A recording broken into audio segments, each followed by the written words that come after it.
It's Dr. Kin here with a lecture for my Chaucer's England class that I'm titling Pride and Prejudices. And this is a kind of convenient way for me to package two things together that are not unrelated, but perhaps otherwise wouldn't be unless I put them together in this lecture. One of them has to do with the attitude towards the seven deadly sins and morality in general in the Middle Ages, which I've alluded to before, and I'll be talking about it in some detail here, along with the parson's tale or sermon, as the case may be. The other aspect that I want to talk about is medieval prejudices against other races and religions, particularly the Jews and Muslims, and how these come about, because it's an interesting and rather peculiar history of development that leads to these. We'll be looking at the nun's priest's tale. We've already looked at the nun's priest's tale. We'll be looking at the prioress's tale, amongst other things, for the reading today. So most of you will have heard of the seven deadly sins. You may not necessarily be able to name them. They're not scriptural. They don't come precisely from the Bible, although references to them, though not numbered as such, can be found there. In the Catholic religion, the seven deadly sins are envy, pride, lust, anger, sloth, greed, and gluttony. These are themes that Catholics should stay away from and not abide to. In the Canterbury Tales, the tales often expose a common, what at the time would have been seen as a universal truth, which is the seven deadly sins. So in the tales, the characters in the stories struggle with the temptations of not obeying or succumbing to the various sins. And this incorporates and suggests why the pilgrims telling the stories are in fact on the pilgrimage, if they're actually seeking spiritual healing of some kind or another. Because what we find is that every single one of them, it seems, apart from perhaps the parson and maybe the knight and the plowman, are subject to some one or the other or multiple of the seven deadly sins. And this is something that Chaucer's audience would have been acutely aware of, which a modern audience wouldn't be so keenly aware of. So the pilgrims in the Canterbury Tales are on a pilgrimage to seek spiritual renewal for the sins that they've committed.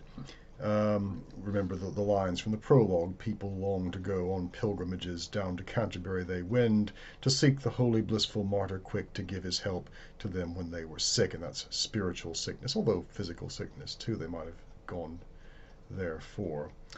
So if we look at one of the sources, Marchet Chait writes, "The pilgrims have walked out of England into immortality because they were born of a universal rather than a contemporary truth."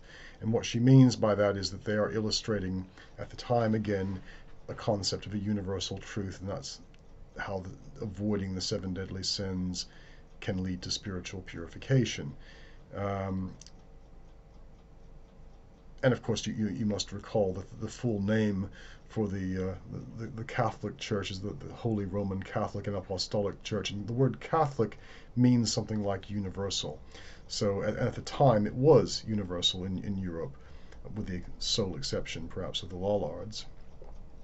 So the pilgrims have gone to Canterbury because they've gotten away from a contemporary truth.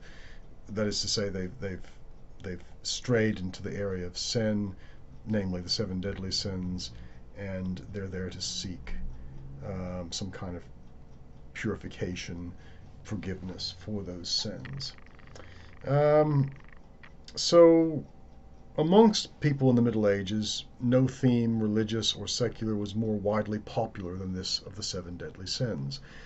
From the Sumai, these are doctrines issued by the church, or documents issued by the church, and sermons, from mirrors and manuals, from hymns, moralities, books of exempla, these are examples, from rules of nuns and instructions to parish priests, as well as the rules of the saints, from catechisms of layfolk and popular penitentials, and finally from the famous allegories of de Gourville's Pellemage. Every medieval reader gleaned as intimate a knowledge of the sins as of his Paternoster or his creed, and hence was able to respond to every reference to these, explicit or implicit. And this is what I'm saying, they were acutely aware of these things.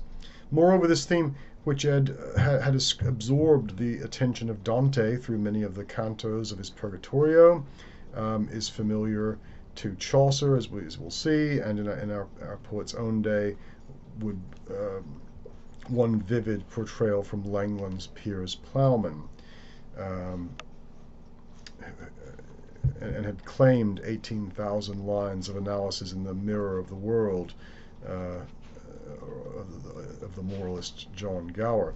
And even now, while Chaucer's own tales were in the making, Gower's Confessio Amantis, Confessions of a Lover, was reared high upon the foundation of general interest in this theme. No wonder that it made a feasible appeal to Chaucer too. So this is dominating the literature of the day, and Chaucer's no exception. So it's necessary to say a few words about the place of these conceptions in medieval thought. The vices, the 7 deadly sins, were unsystematized and unclassified in the writings of the Church Fathers. So in early Christianity, there were vices, yes, but they're not systematically organized into 7 deadly sins, and they weren't reduced to the strict sevenfold division in the homilies of every Englishman, like Oldham and Alfric, who recognized 8 principal vices. They were afterwards adapted to rigid categories and acquired phases and features which soon became stereotypes. So it's almost like a precursor to modern psychology in some respects, that there's a formula associated with how one succumbs to these things. This is the sequence of Dante's circles. The very order was fixed by convention, so pride, envy, wrath, sloth, avarice, gluttony, and lechery. The very sequence of Dante's circles of purgatory, or the elaborate analysis of Gower's Mirror and Confessio. In Wycliffe's sermons as well, in Chaucer's Parson's Tale, all that sequence is codified, but evidently this order was not felt to be sacrosanct, as there were frequent divergences. So the obvious example, of course, is Chaucer's presentation of the 7 deadly sins in the Parson's Tale, which is really a sermon, in due accord with the traditional demands of penitential sermons. A penitential sermon is one where sins are identified and penitences or some kind of remedy for that sin is then suggested.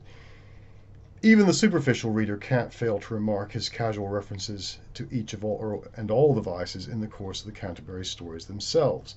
So here's a mention of a few. Of the sins, 7 as they're called, in the Merchant's Tale. Altogether the 7 are mentioned. Envy in the Physician's Tale, pride in the Second Nun's Tale, gluttony or drunkenness and luxury in the Man of Law's Tale, the incidental discussion of wrath, avarice, and idleness in the Tale of Melibea. Moreover, the Canterbury Tales offer us yet another treatment of the sins, not casual but organic, that in several of the stories this poet finds these familiar conceptions of medieval theology so serviceable a framework that he recurs often to the well-known formula as a convenient and suggestive device for plot construction. Nobody can doubt the Pardoner's Tale as an exemplum of avarice. An exemplum just means example of avarice. It in variants so far afield as those of Italy and India. The same moral is pointed out. In the Italian version of La Ciento Novella Antiche, number 83, Christ warns his disciples against the fatal effects of avarice. The Buddhist analog, right? The 48th Jataka shows, like the English story, that the passion of avarice is the root of destruction. The gluttony element in the Pardoner's narrative, drunkenness and its concomitants of tavern revel,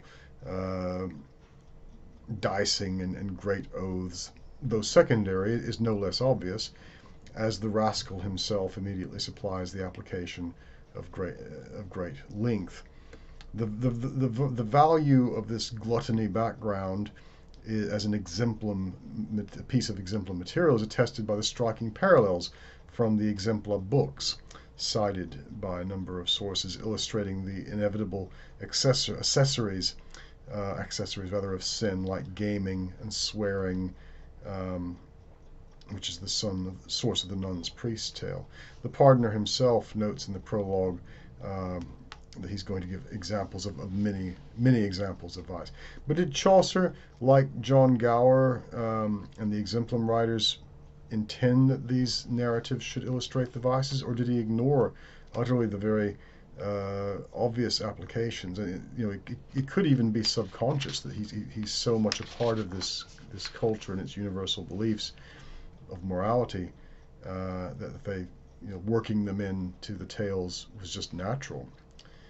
So in the tales themselves, there's twofold evidence that the poet deemed them examples of the sins. So it looks like it probably was conscious. So first, each of the stories was accompanied by a preachment against the sin in question, the long harangue of the wife's heroine against the arrogance which so often attends birth and fortune, by which is fatal and true gentleness, has frequently invited comparison with passages in Boethius, Dante, Petrarch, Boccaccio, and the Romance de la Rose, the Romance of the Rose. But this excellent sermon is an expansion of the commonplaces that inevitably appear in all medieval discourses upon pride. If we set by the side of the Wife of Bath's lines, as well as the pardoner's discussion of the pride of the gentry and the general signs of gentilé, John Gower's story of Constance told to exemplify detraction, an important phase of envy, apparently, had in its phraseology so much in common with Chaucer's version, as to suggest that in several places one poet copied the other, which wouldn't have been surprising. If we believe with some scholars that Chaucer was the copyist, we must perforce admit his knowledge of the value of the tale as an exemplum of envy.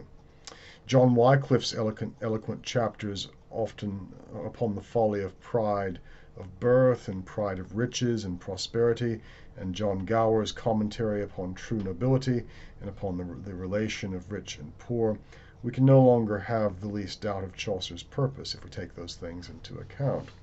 He's introduced a pride sermon into the fitting environment of a pride tale.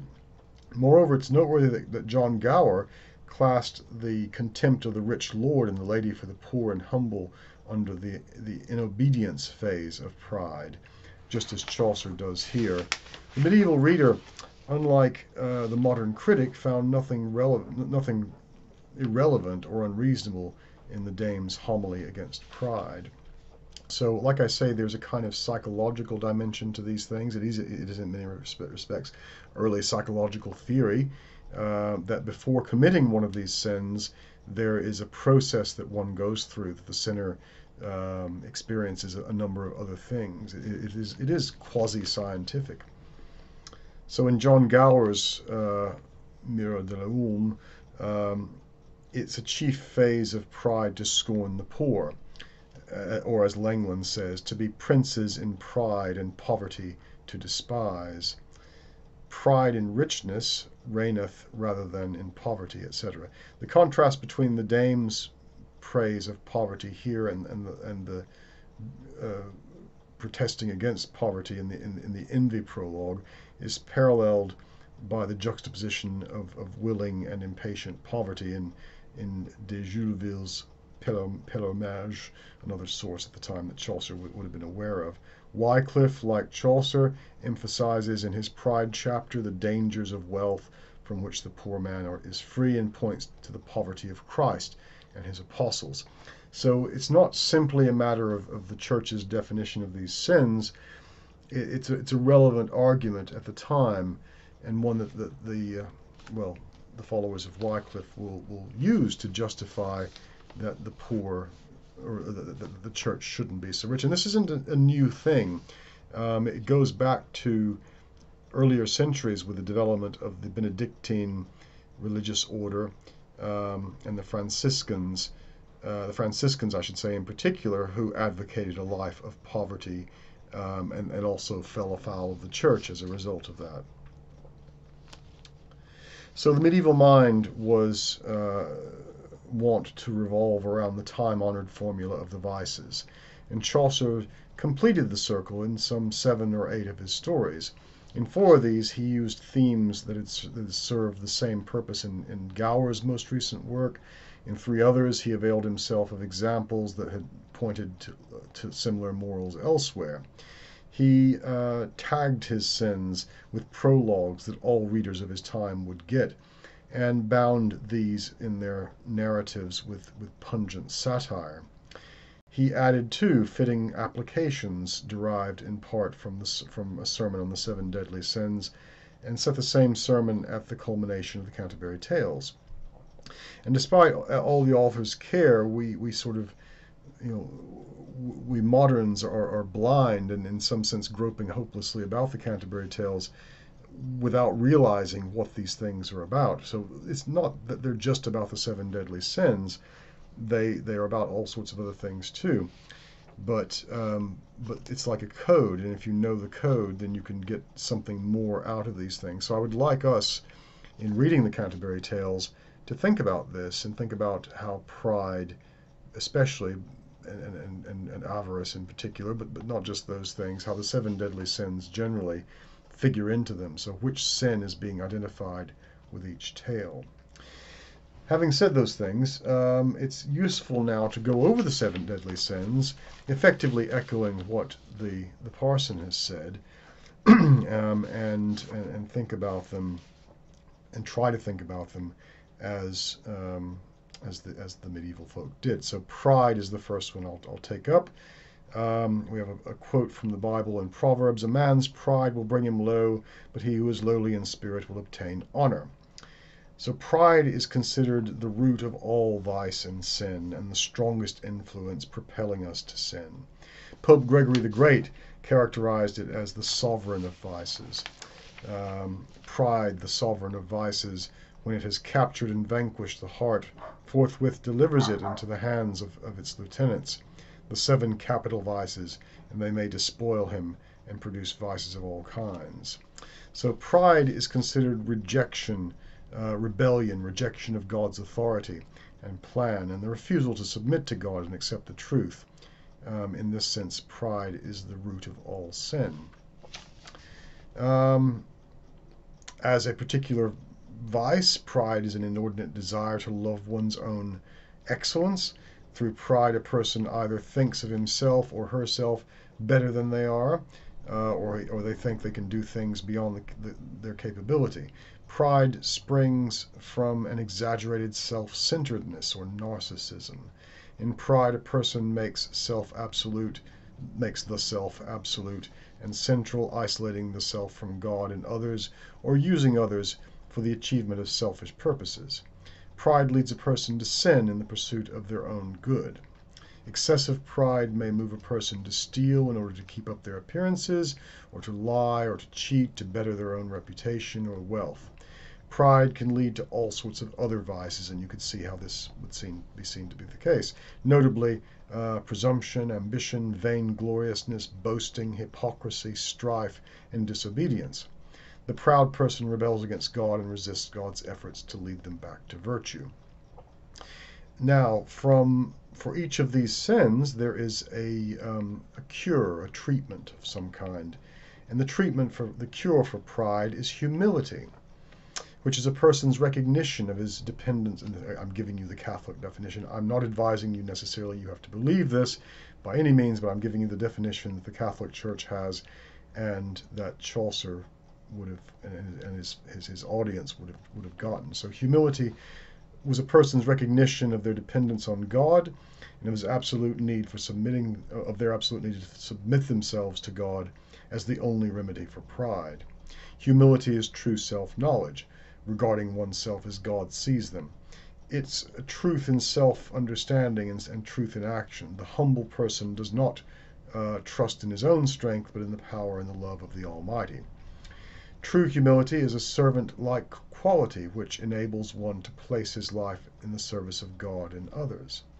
The modern notion of humility as feeling inadequate, inferior, incompetent, bad about oneself, or indeed or unneeded rather, is not scriptural. True humility involves the readiness to place oneself at the disposal of others, to be servants to others. And I put a number of references to biblical quotes that uphold this. As I say, the Bible doesn't list the 7 deadly sins, but from it may be deduced all sorts of things.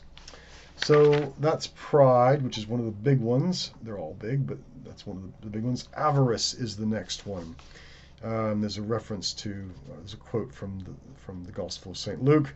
Take heed and beware of all covetousness, for a man's life does not consist in the abundance of his possessions. So avarice, which could be classified as covetousness, desiring a lot of things. It's an inordinate desire for wealth or possessions, or specifically for other people's possessions. The word greedy stresses the lack of restraint or lack of discrimination in desire. Avarice implies obsessive acquisitiveness, especially of money, and strongly suggests stinginess. The covetous person will violate all the laws of reason and justice to gain money or property. Pardon me. And when that person has them, they will either sin to retain them or will use them to commit other sins. Quote from Romans 12:8, he who contributes to liberality, he who gives aid and with zeal, he who does acts of mercy with cheerfulness. And that's the cure, that's the remedy for avarice, generosity. It's the direct opposite of avarice, also known as liberality, and it's a balanced attitude towards wealth and material possessions, and the control or moderation of one's own desires. It's an attitude of generosity in the use of money and possessions for charitable works. The liberal person knows how to use money and possessions well for the benefit of others. They take pleasure in giving things to others. The virtue of liberality helps them guard against the danger of becoming too attached to their possessions.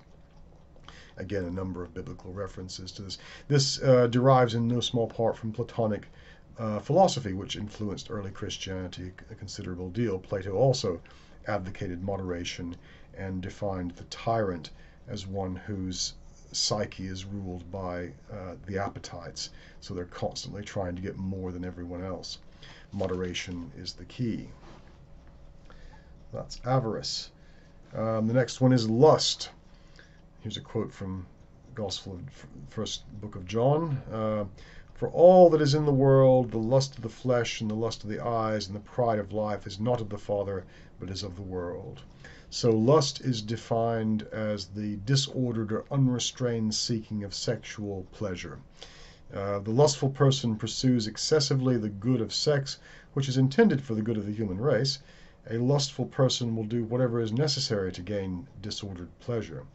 Lust invites us to pursue sexual pleasure for its own sake without weighing the consequences, and to focus so much on our own satisfaction that other moral instincts are pushed aside. Lust is an offense, therefore, against ourselves, against other persons, and against society. It's a capital vice, because it leads to other vices: blindness of mind, perversion of the heart, rashness, inconstancy, inordinate self-love, fornication, which is a sin, masturbation, pornography, and so forth. The lustful person becomes blind to all else as they seek to gratify their base desires. Now, I suppose one way of looking at this is to say that, yeah, there's lust and there's love, that lust is all about self-fulfillment. The medieval Christians took this to a rather absurd extreme, and it's partly, I think, down to the fact that the clergy are meant to be chaste, but they would become rather obsessed with sex. We'll talk about that a bit more when we come to sacred space. What's what is the treatment, the remedy for lust? Well, Since we are by nature sexual beings endowed with sexual desires, some regulation is required. And the virtue of chastity moderates and regulates the sexual appetite. And by chastity in this case, I don't necessarily, and they didn't mean total abstention from sex, but doing it in the right context, which in the Christian sense is to, only when you're married, and then under certain circumstances, as it turns out. So chastity is not simply a restrictive virtue, it consists in the right attitude towards sex, they believe. It also enables us to teach self-control or self-mastery, and it liberates us from the bondage of self-centered aggressive manipulation and sexual activity. Continence, or chastity, continence is perhaps a better word, is a virtue of the will by which a person checks the strong impulses of desire for pleasures of touch, such as the pleasures of food, drink, and sex. And virginity is a virtue by which a person abstains entirely from sexual pleasure. Virginity is obviously the extreme version of it. And again, taken to an extreme as they did, we end up with some rather absurd, I think, views about human sexuality derived from this. But at its heart, it's not necessarily a bad thing to think about not being a slave to sexual desires, and certainly not lustfully imposing oneself on others. The next one is anger or wrath. So anger, this is from Proverbs. A fool gives full vent to his anger, but a wise man keeps himself under control. Anger is, in the good sense, is a natural human reaction to obstacles. It's meant to mobilize us to accomplish things and that demand effort, and to equip us to fight through obstacles to what is right and good. Anger can lead both to good and to evil, though. It's morally good or righteous if it's directed against wrongdoing and is expressed under the control of reason and will. Pope Gregory the Great writes, "Reason opposes the evil more effectively when anger ministers at her side." So righteous indignation at wrongdoing is acceptable, but wrath is evil or unrighteous if it's directed against something good, or if it is allowed to get out of control or to control us. The deadly vice of wrath is an immoderate desire for revenge. Think again of the tale of Melody, right? And how in that tale Dame Prudence advises Melody not to be wrathful, but to forgive. That's very much upholding these views. So it's particularly sinful when it leads to vengeful actions that are disproportionate to the injury suffered. An angry person will seek by any means to injure others because he or she considers their good a threat to himself or herself. There are several facets of deadly anger as described by one scholar. It's self-evident that the anger which breaks all bounds and disrupts the order of reason is evil and is sin. Blind wrath, bitterness of spirit, and revengeful resentment, the three basic forms of intemperate anger, are therefore evil and contrary to order. Blind wrath shuts the eyes of the spirit before they have been able to grasp the facts and to judge them. Bitterness and resentment, with a grim joy in negation, close their hearts to the language of truth and love. They poison the heart like a festering ulcer, we're told. Also evil, of course, is the anger linked to unjust desire. So a number of these sins are linked together. What is the cure? Well, it's meekness. The virtue of meekness moderates anger and its disorderly effects. I mean, you can actually boil most of the 7 deadly sins down to excess, with the cure being moderation of some type or another. So meekness prevents a person from taking too much revenge on those who have injured them. It restrains inordinate movements of resentment of another's character or behavior. It has nothing to do with weakness or timidity. Patience is another form of meekness. It enables one to endure present evils without sadness or resentment. It's a strong virtue because it incites us to suffer and endure present evils without self-pity. It helps us to handle difficulties without going into sadness or reacting with a growing sense of rage. There are a number of examples from the Bible which one can see. The next one, again a type of excess, is gluttony. Here's a quote from Philippians: "Their destiny is destruction, their God is their stomach, and their glory is their shame." So gluttony is the inordinate or excessive desire for the pleasures connected with food or drink. In that sense, it's very similar to lust. It may become sinful in various ways: by eating or drinking far more than is necessary for maintaining bodily strength, by glutting one's taste for food with known detriment to health, by overindulgence in exquisite and luxurious food or drink, by eating or drinking too avidly, by consuming alcoholic beverages, that's counted as well, to the point of losing full control of one's reasoning powers. The inordinate pursuit of the desirable and of food and drink can lead to other sins, such as theft and injustice. It can contribute to or reflect a lack of faith in God, and harm the body as well. So the cure, the treatment, again, is some form of moderation. In this case, it's called temperance, meaning self-control. It moderates the desire for pleasure. The temperate person exercises control over their appetites and desires and protects himself or herself from this self-destruction of pleasure-seeking. A drunkard who cannot control their intemperate appetite debases their human nature by delivering their reason and will to the slavery of alcohol.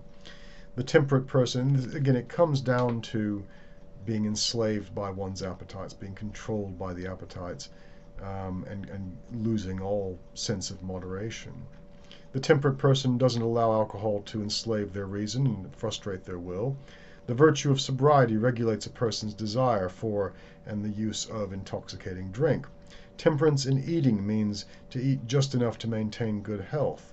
It follows a middle path between gluttony, which would destroy health by an excess of food, and starvation, or extreme fasting, which would destroy health by an excessive lack of food.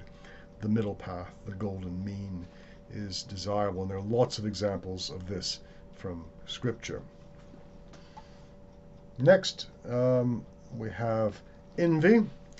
Here's a quote from Galatians: Through love be servants of one another. Let us have no self-conceit, no provoking of one another, no envy of one another. So envy is sorrow over another's good. It's not just being jealous, it's actually being sad that someone else has got something better than you have. Sadness or discontent at the excellence, good fortune, or success of another person. It includes both sorrow at the prosperity of others and joy in their hurt. An envious person sorrows at the good fortune of others because he or she regards it as a hindrance for their own good. Envy differs from jealousy in that jealousy implies the desire to exclusively possess something or someone. Envy implies the hope that a good will be taken away from another person, whether or not we get possession of it ourselves. Jealousy is a fear of losing another's exclusive or special love. It is resentment at being replaced by a rival. Jealousy says, I want what you have. Envy goes further and declares, not only do I want what you have, but I will do everything in my power to take what you have away, even so that neither of us can enjoy it. Envy is sorrow over a desire to possess what another has. It's a kind of sadness over the good fortune of another because we think it somehow lessens our own stature. The reason we may grieve over another's good is that somehow we see that good as lessening our own virtue or value or excellence. Somehow we see our neighbor's possessions as not only surpassing ours, but also as taking away some of our prestige. We are usually envious of those goods about which people like to be honored or esteemed. Envy forms when we believe that the other person's advantage or possessions diminishes or brings disgrace to us. Envy gives birth to detraction and slander. Calumny is another word for slander. Detraction is the revealing of the faults of others. Slander is speaking ill of another without factual basis. Slander is lying. It entails making up bad things about another person or repeating unfavorable and unfounded rumors about them. It results in the ruining of another's reputation by lies. Detraction is more subtle. It entails revealing or repeating unsavory facts about another person, which, although true, are business of neither the person communicating this information nor the listeners. Both calumny and detraction damage another person's reputation. So envy, it's a form of excess in which one not only desires what another person has, but wishes them harm, because of what's perceived to be a slight to one's own sense of value. What is the cure? Well, love. According to 1 Corinthians, love is not jealous, but rejoices in the right. Envy and jealousy, its counterpart, are sinful because they lead us to sorrow over what should make us rejoice, namely our neighbor's good. Envy is contrary to love. Both the object of love and the object of envy is our neighbor's good. While envy grieves over it, love celebrates it. We must strive to overcome envy with the virtue of love, since love does not insist on its own way. It is not irritable or resentful. It doesn't rejoice at wrong, but rejoices in the right. So this is you have the saying, if you love someone, set them free. If you long to possess someone romantically or to take someone away from another person, that's not love. That's lust combined with envy. It's more self-centered. All these sins are self-centered excesses of one type or another. The next one is sloth, and this is the last one that we're going to go over. So, sloth, so that you may not be sluggish. This is from Hebrews 8, book 8. So that you may not be sluggish, slothful, but imitators of those who through faith and patience inherit the promises of God. Sloth is sorrow for spiritual good. The Greek word for sloth, akedia, means not caring or apathy. So sloth is both a kind of spiritual laziness or boredom in regard to the things of God, as well as a physical one. It is a lack of spirit in opposing the heavy pull and pressures of earthly things and rising to the level of the divine. It's indifference towards spiritual responsibilities and a listlessness in doing good. It almost always brings with it a large dose of self-pity, and it drives out the joy of the human heart. So I think what's being identified with sloth here, we might connect with something like depression, perhaps, but also a lack of willingness or energy to act, when wrongs are being done. Sloth is commonly expressed in the phrase, it's too much trouble to do good. Sloth is an oppressive sorrow which so weighs on a person's mind that they lack any zeal or motivation for spiritual things or justice. Sloth can easily lead to the neglect of prayer and worship in the Christian context, disregard for works of mercy or the spirit of sacrifice, or an exaggerated seeking of personal ease and comfort.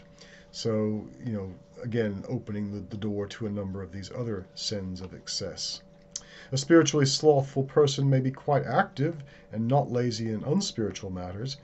A slothful person may be engaged in frenetic work during the day, even a workaholic, and in mindless time-wasting activity in his or her own free time, like TV watching, video gaming, or social media actions.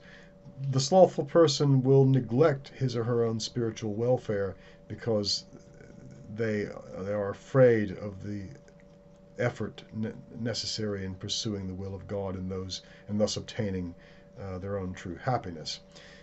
Implicit in sloth is the unwillingness to exert oneself in the performance of duty because of the sacrifice and effort required.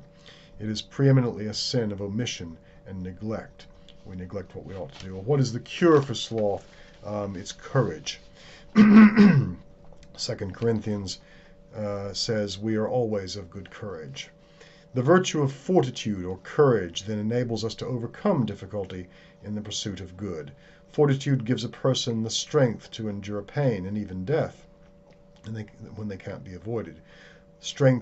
Courage rather gives a person power to face danger and overcome it when it can be overcome. Fortitude curbs the power of fear, anger, and daring. Without fortitude, a person either would not have tried at all, or they would have tried badly and so failed. Here endeth the lesson on the 7 deadly sins. As I say, they are mostly about moderation and sins of excess, although a number of them were at once applicable to Chaucer's era and most certainly would be to our own as well. So move on now to medieval prejudices against Jews and Muslims in particular. Where did these come from? Well, religious attitudes were reflected in the economic, social, and political lives of medieval Europe. In much of Europe during the Middle Ages, Jews were denied citizenship and its rights, barred from holding posts in government and the military, and excluded from membership in guilds and other professions.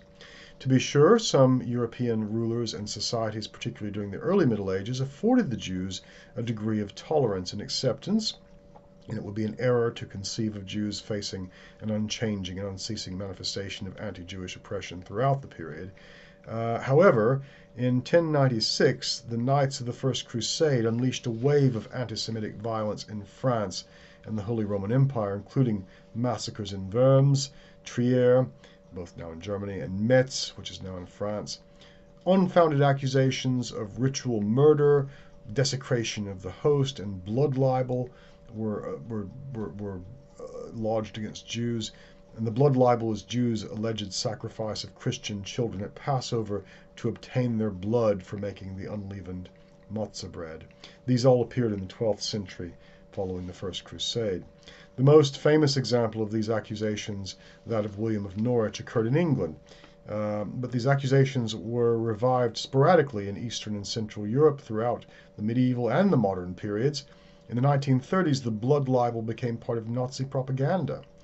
Another instrument of the 12th century anti-Semitism was the compulsory yellow badges that identified the wearer as a Jew were also revived by the Nazis. The practice of segregating the Jewish populations of towns and cities into ghettos dates from the Middle Ages and lasted into the 19th and early 20th centuries in much of Europe. Worth pointing out, the blood libel never happened as far as we know. There is no actual evidence for it whatsoever. It's a made-up accusation against the Jews to justify their persecution.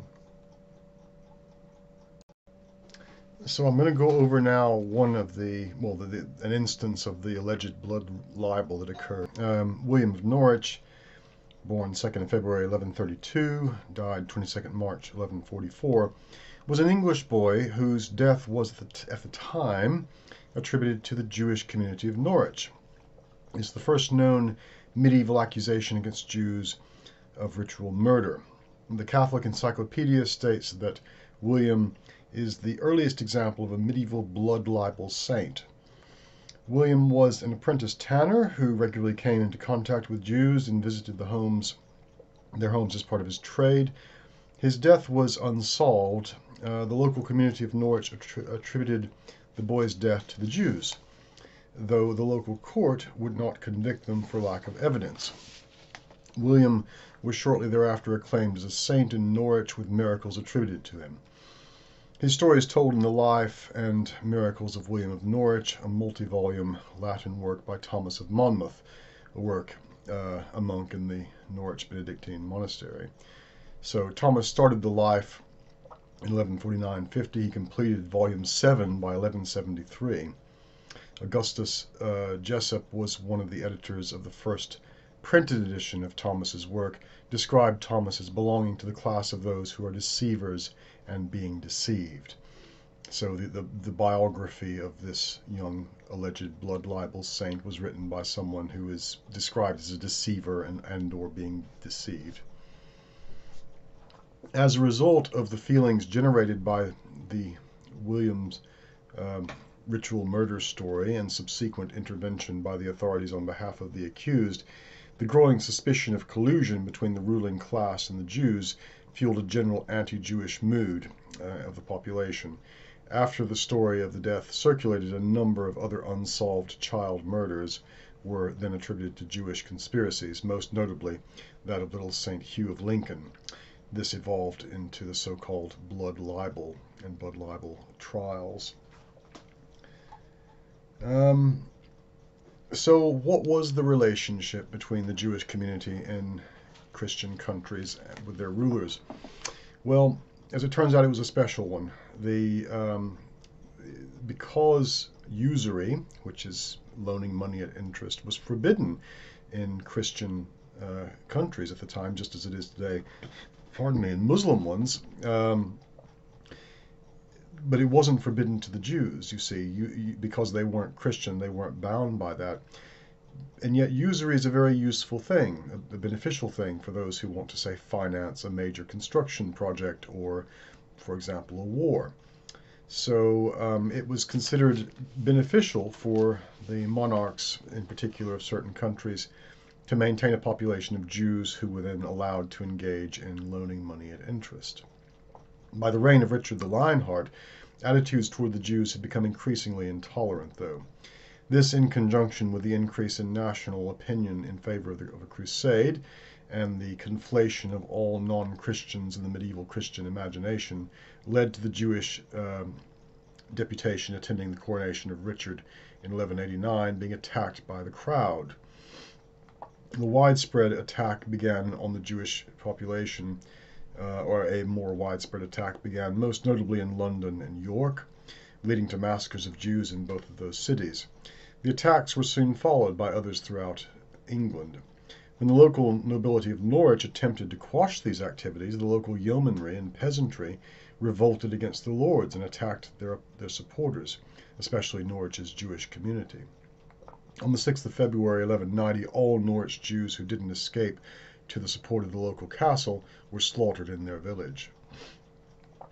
Hostility against Jews increased in the area until 1290. Jews were at that point expelled from all of England to Spain and Italy and Greece and elsewhere.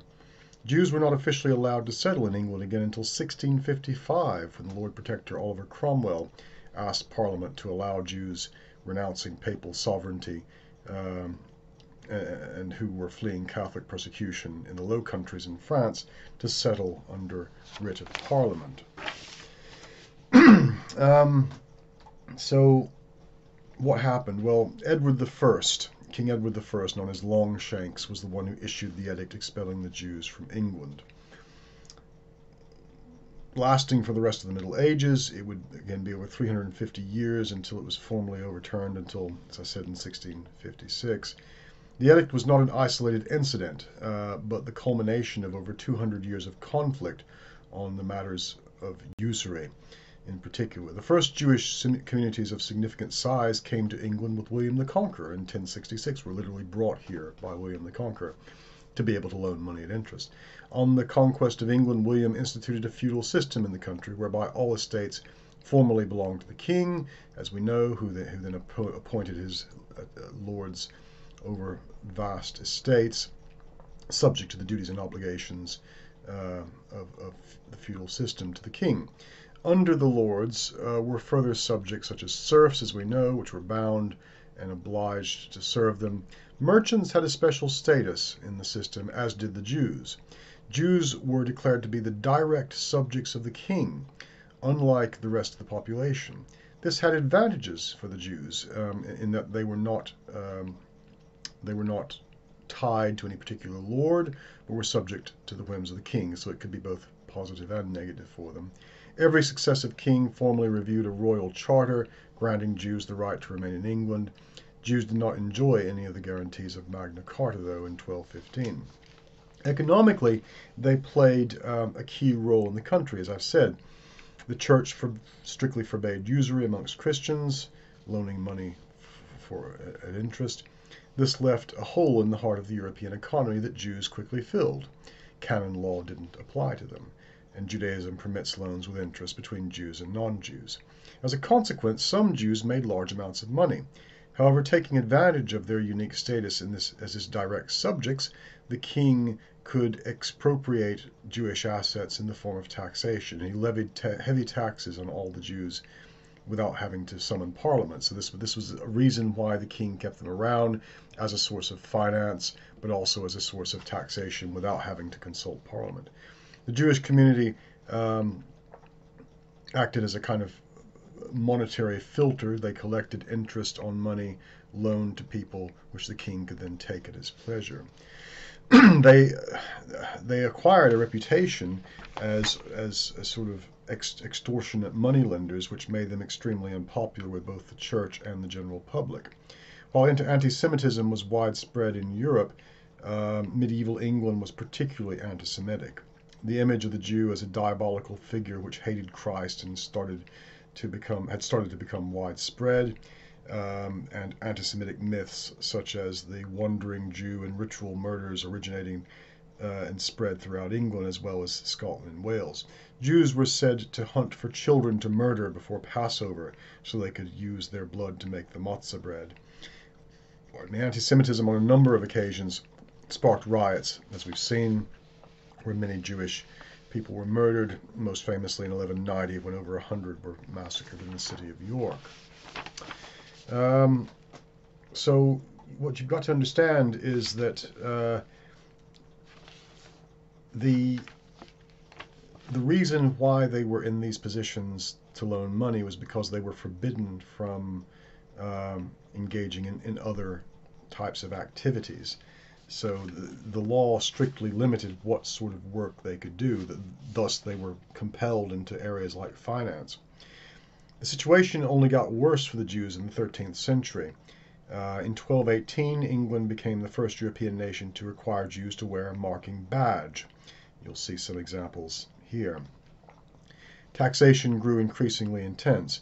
Between 1219 and 1272, 49 levies were imposed on the Jews for a total of 200,000 marks, which was a huge sum of money at that time. The first major step towards expulsion took place in 1275 with the Statute of Jewry. The statute outlawed all usury and gave Jews 15 years to readjust. However, guilds, as well as popular prejudices, soon made Jewish movement into mercantile or agricultural pursuits almost impossible. While in Gascony in 1287, Edward ordered Jews expelled, all their property was seized by the crown and all outstanding debts payable to Jews were transferred to the king's name. It was a bleak sign of things to come. Edward's personal views on Jews are something of a mystery. In the glimpses we have of his dealings with them, he seems interested but unsympathetic. His mother, however, does not seem to have been anti-Semitic. Whatever his personal feelings, by the time he returned to England in 1289, Edward was deeply in debt. The next summer, he summoned his knights to impose a steep tax. To make the tax more palatable, Edward, in exchange, essentially offered to expel all the Jews. It was a political decision and a financial decision. The heavy tax was passed, and 3 days later, on the 18th of July, the edict of expulsion was issued. One official reason for the expulsion was that Jews had neglected to follow the Statute of Jewry. The edict of expulsion was widely popular and met with little resistance, and the expulsion was quickly carried out. The Jewish population of England at the time was relatively small. While population estimates vary, probably less than 1% of England was Jewish, perhaps about 3,000 people. An unknown number converted to Christianity to avoid the expulsion, but still lived under threat and scrutiny due to their race. The expulsion process went fairly smoothly, although there were a few horrific stories. One story told of a captain taking a ship full of Jews to the Thames while the tide was going out and convincing them to go for a walk with him. He then lost them and made his way back to the ship before the tide came in, leaving them to drown. Other stories exist of Jews having been robbed or killed, but the majority seem to have crossed the channel into safety. During the Black Death of the 14th century, Jews across Europe were accused of causing the plague by poisoning wells. As we saw before, the laws on usury were being relaxed during the 14th century, which marked a degree of tolerance for Jews, providing they had money, of course, though they were still widely discriminated against, and as mentioned above, many were not allowed to settle in England until the time of Cromwell. There were other expulsions of Jews throughout Europe too, at least in Western Europe, and as a consequence they end up going to places further east, so parts of Russia, Lithuania, where the Orthodox Church seems to have tolerated them somewhat more than the Catholic one.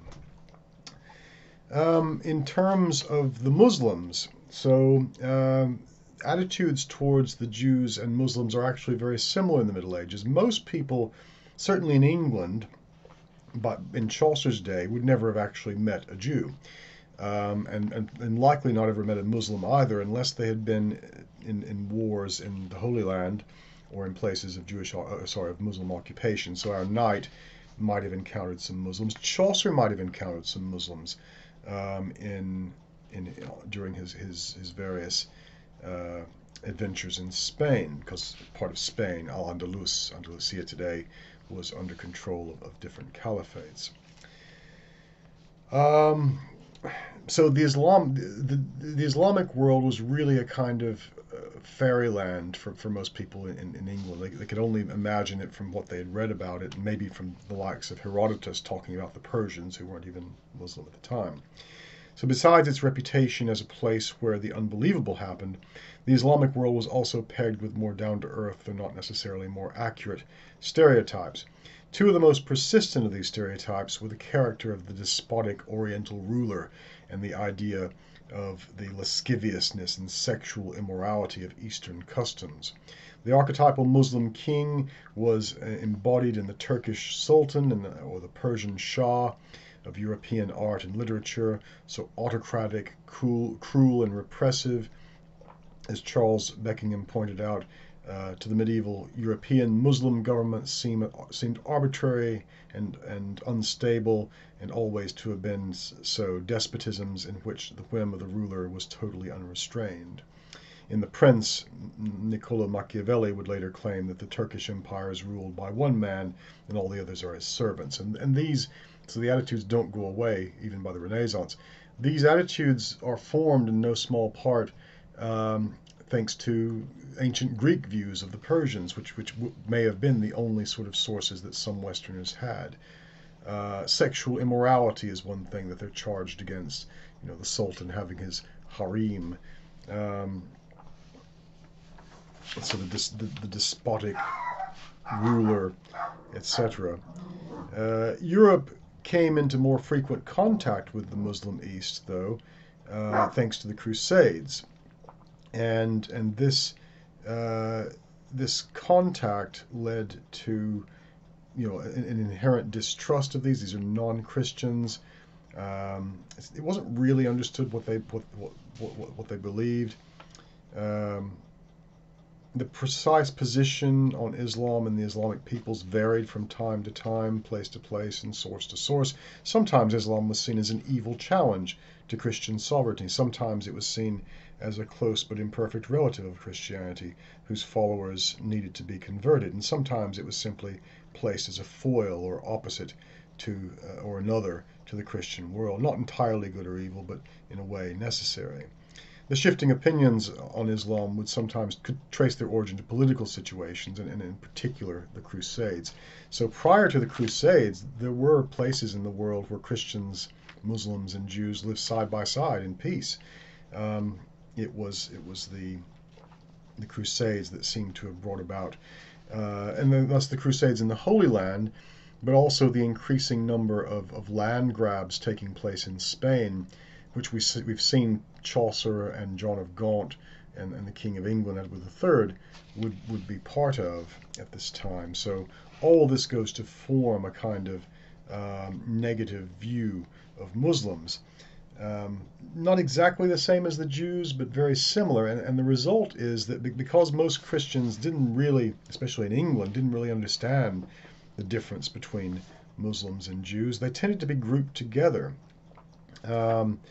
So one way of kind of understanding what their view was is to look at it in this way. Medieval Christians feared and hated Muslims. Medieval Christians saw Jews as the allies of Muslims. Therefore, Jews themselves associated Jew with Muslim, so we're told.